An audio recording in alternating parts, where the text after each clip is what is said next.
Selamat pagi Bapak, Ibu, kelas dewasa pria, dewasa wanita, dan dewasa senior.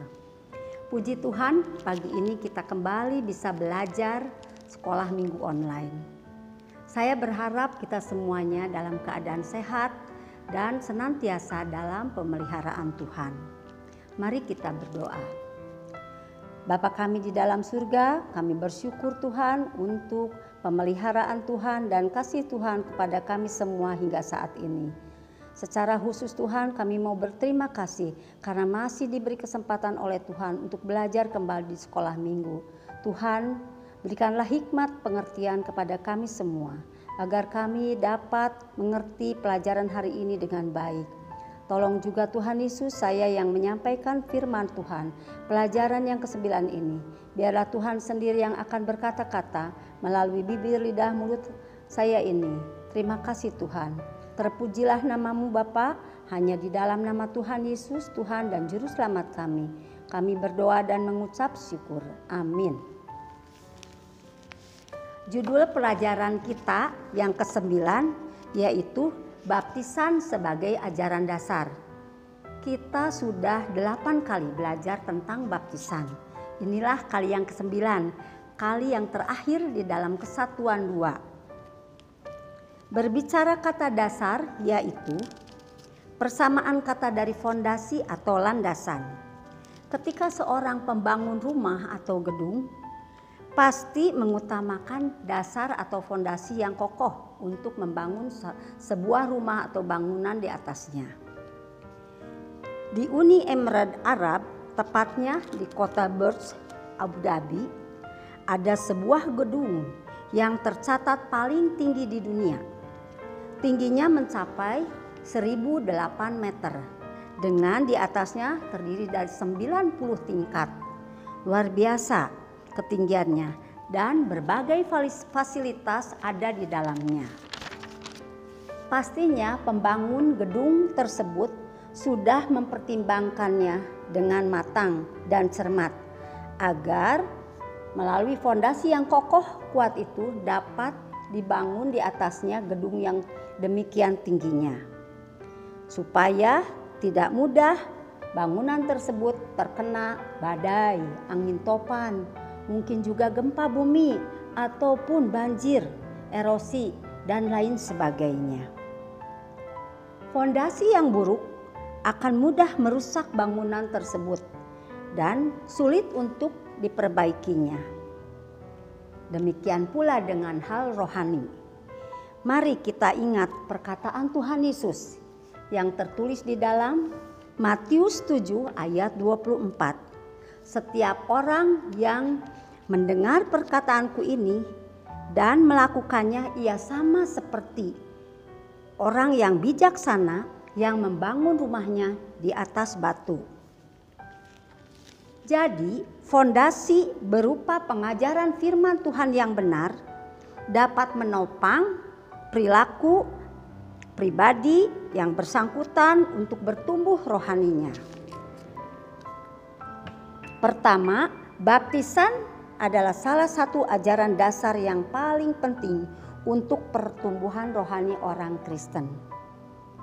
Penjelasan dari azas kepercayaan baptis, Gabungan Gereja Baptis atau GGBI menyatakan bahwa 1. Upacara baptisan dilakukan oleh gereja lokal.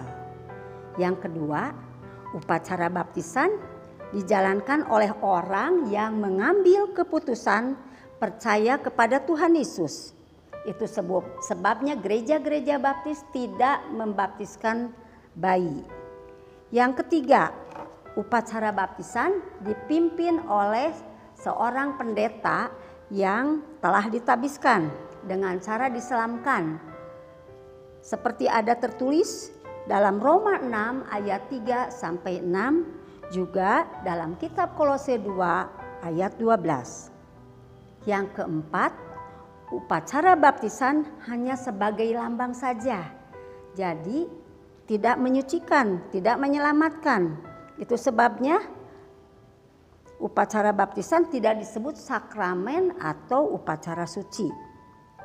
Yang kelima, Upacara baptisan wajib dilakukan oleh semua orang yang sudah percaya kepada Tuhan Yesus, mengakuinya sebagai Tuhan dan Juru Selamatnya, kecuali dalam keadaan situasi kondisi tertentu. Misalnya orang yang percaya itu sudah terlampau lanjut usia atau dalam keadaan sakit.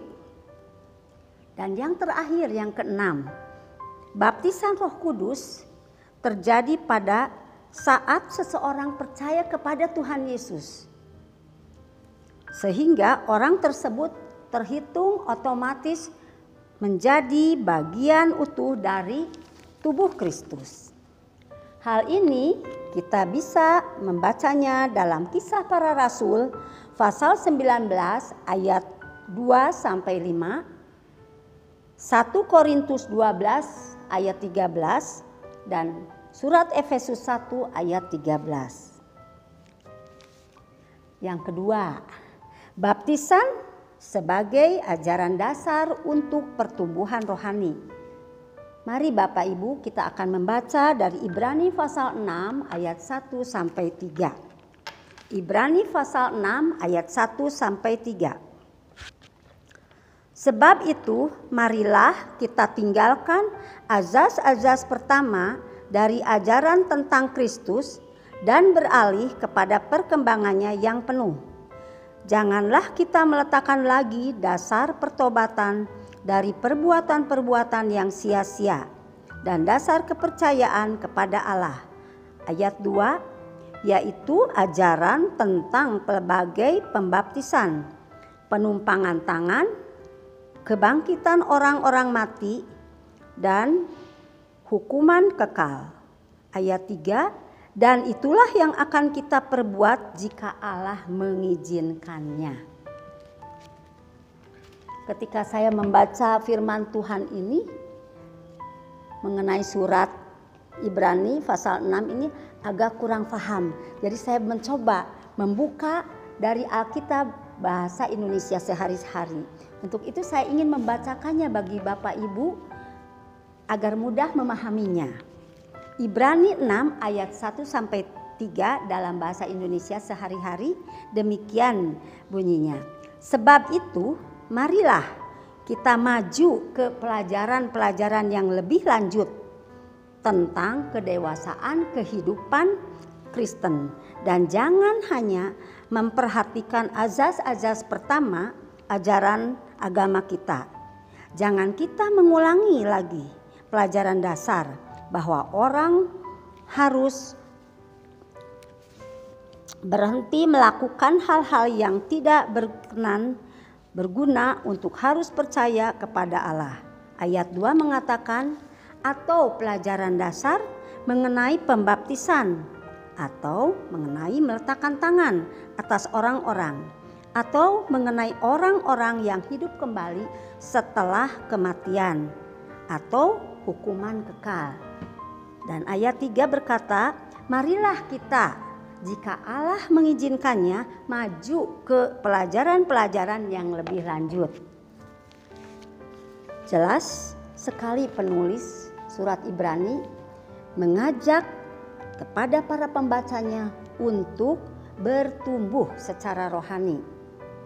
Surat Ibrani pada waktu itu ditujukan kepada sekelompok orang-orang Kristen yang tertekan imannya, yang mendapat hambatan tantangan. Itu sebabnya ditulis surat Ibrani ini untuk menasehatkan supaya tetap kuat imannya, jangan sampai murtad. Bahkan mengajak para pendengarnya, para pembacanya untuk bertumbuh secara rohani. Cara mereka bertumbuh adalah beralih dari ajaran dasar ke pelajaran yang lebih lanjut tentang kedewasaan hidup di dalam iman Kristen. Ajaran-ajaran dasar itu antara lain seperti tadi di dalam surat Ibrani pasal 6 ayat 1, yaitu pertobatan dari perbuatan yang sia-sia, kepercayaan kepada Allah, pelbagai pembaptisan, kemudian juga penumpangan tangan. Yang kelima, kebangkitan orang mati, dan hukuman kekal. Di ayat 2 dikatakan pelbagai baptisan. Para peneliti Alkitab berpendapat bahwa pelbagai ini menunjukkan pada pembasuhan diri yang terdapat di dalam Bilangan pasal 19 dalam Perjanjian Lama. Sementara di dalam Perjanjian Baru menunjukkan beberapa macam pembaptisan. Pada intinya, pembaptisan menekankan pada pengudusan orang percaya. Inilah dasar untuk bertumbuh, bahwa orang percaya sedang dalam proses pengudusan seumur hidupnya. Ia harus menanggalkan kehidupan lama dan menjalani kehidupan yang baru yang benar di dalam Kristus.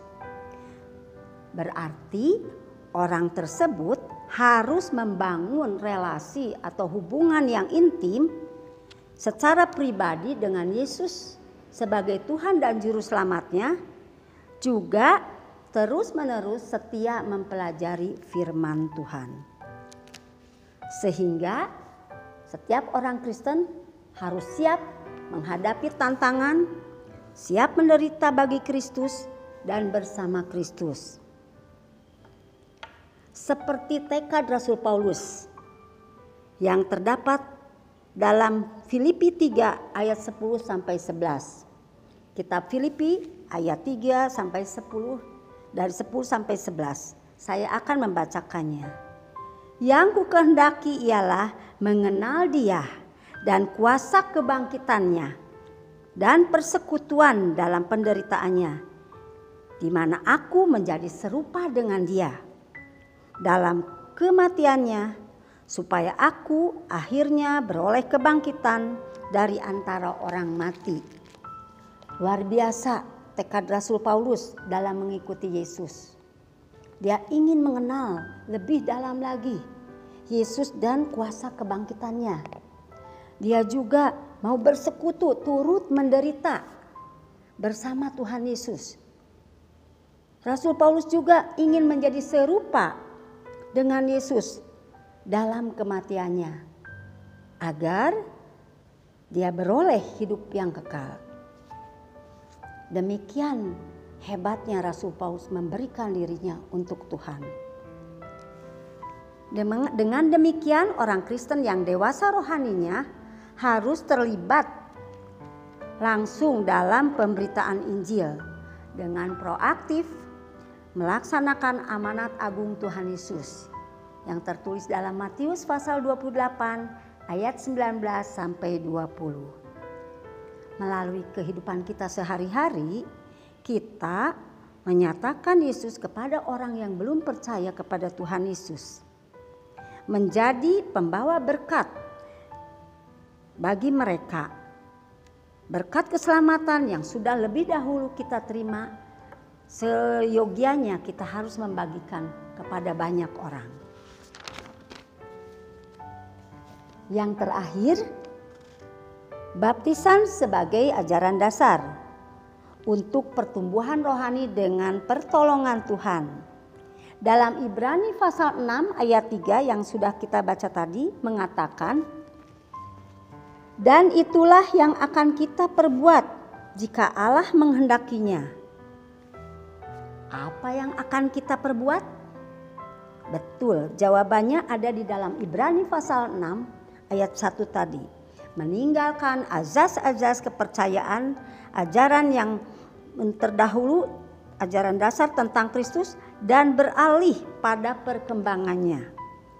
Hal ini dijelaskan lagi oleh Rasul Paulus di dalam suratnya, yaitu Filipi 2 ayat 12 sampai 13. Saya akan membacakannya. Hai saudaraku yang kekasih, kamu senantiasa taat. Karena itu, kerjakanlah keselamatanmu dengan takut dan gentar, bukan saja pada waktu aku hadir, tetapi terlebih waktu aku tidak hadir. Ayat yang ke-13,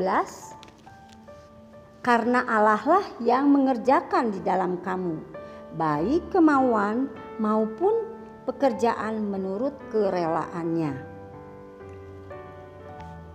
Di sini kita boleh lihat, sebagai orang percaya, kita harus bertumbuh, harus mengupayakan keselamatan yang diterima dari Yesus.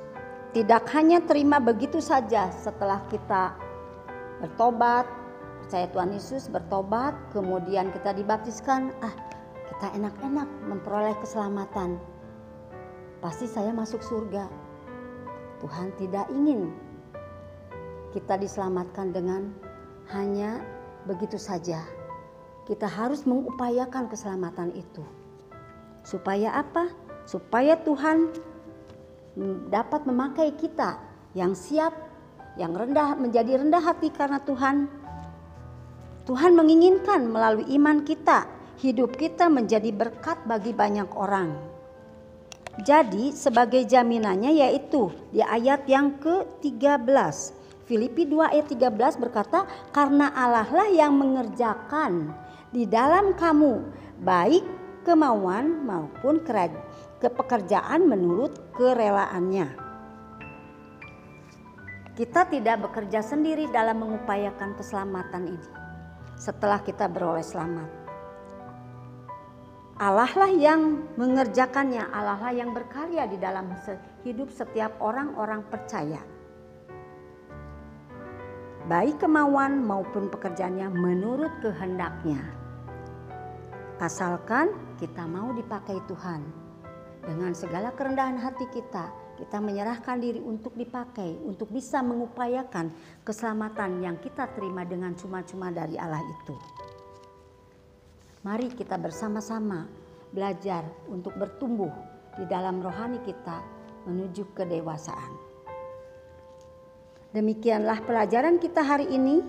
Kita perlu memastikan bahwa baptisan yang kita yakini dan kita ajarkan kepada orang lain adalah ajaran yang benar, sehingga dapat menopang kelanjutan pertumbuhan iman orang yang bersangkutan, orang yang kita bimbing, diri kita sendiri. Sebagai penutup, mari kita mengucapkan ayat hafalan kita hari ini dari surat Yudas pasal 1 ayat 20. Mari kita bersama-sama mengucapkannya. Akan tetapi kamu saudara-saudaraku yang kekasih, bangunlah dirimu sendiri di atas dasar imanmu yang paling suci dan berdoalah di dalam Roh Kudus. Dalam ayat hafalan kita ada 2 kata kerja yang Tuhan ingin kita lakukan. Yang pertama, bangunlah, upayakanlah. Yang kedua, berdoalah. Semoga dengan pelajaran hari ini kita bisa membangun iman kita, membangun kerohanian kita bersama-sama dengan teman-teman di sekolah minggu untuk tumbuh ke arah kedewasaan rohani. Terima kasih untuk perhatian dan kebersamaan belajar melalui sekolah minggu online pagi ini. Selamat berdiskusi di kelas masing-masing. Bagaimana caranya kita bertumbuh menjadi orang Kristen yang dewasa rohaninya dengan berbekal baptisan sebagai ajaran dasar. Mari kita berdoa. Bapa di dalam surga, kami bersyukur Tuhan, kami boleh belajar firman Tuhan hari ini. Kami sudah selesai belajar, tetapi kami percaya Engkau sendiri yang menyempurnakan semuanya yang kami pelajari hari ini. Mampukan kami Tuhan Yesus boleh melakukan firman-Mu dalam hidup kami. Terpujilah nama-Mu Bapa, kami menyerahkan doa ini hanya di dalam nama Tuhan Yesus, Tuhan dan Juru Selamat kami. Amin.